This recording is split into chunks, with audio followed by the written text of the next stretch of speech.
there's so many different things that you need to check all the different boxes, you know? Mm-hmm. So I think the best way to get started is to check out like a website like Wanderly Nurses or Vivian and kind of just see what's out there, what pay packages are out there. Yeah. Because right now is the time to start, like you were saying, with those big pay packages and everything like that. Yeah. When I was traveling, I feel like I didn't really...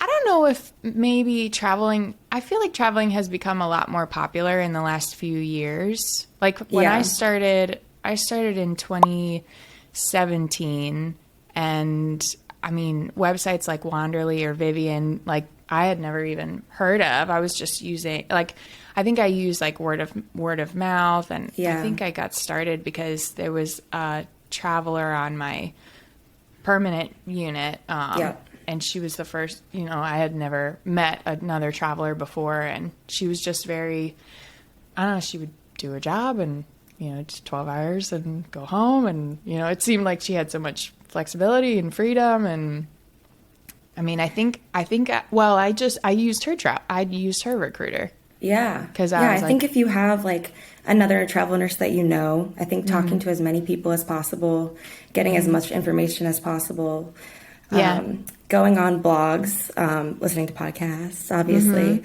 I know I read a book before I started traveling because I was like so overwhelmed with all the information. And I think it's hard to really understand like how it actually works. So I think just gathering all of that information, and it's never been easier. Right before this podcast, I was looking up like when did travel nursing actually start? And it was like in the 70s.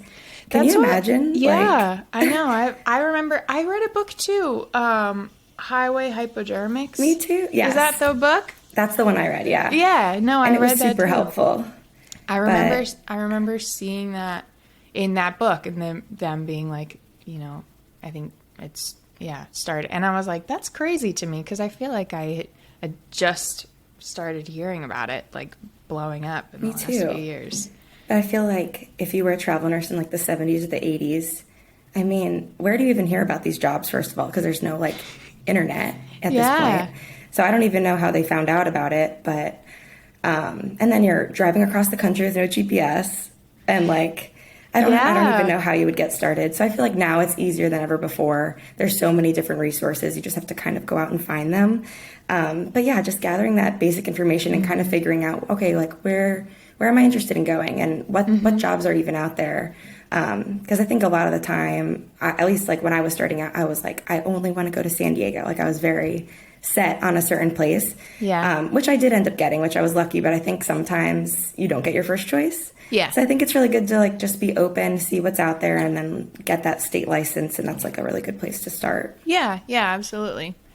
I remember from that book, there was one thing that stuck out in my mind when there was like a getting started portion of that book, and it was like, write out all of the reasons why you would be hesitant to start traveling, and then write out all the reasons, you know, that you want to do. It was kind of like a exercise that, you know, asks like, is this really something that I want to do? What like can I anticipate being challenging, you know? And I think mine at the time was, I was dating somebody that was going to have to be long distance, you know, and I was like going to be away from my family. A lot of times you travel on your own, you know, so like that can be scary.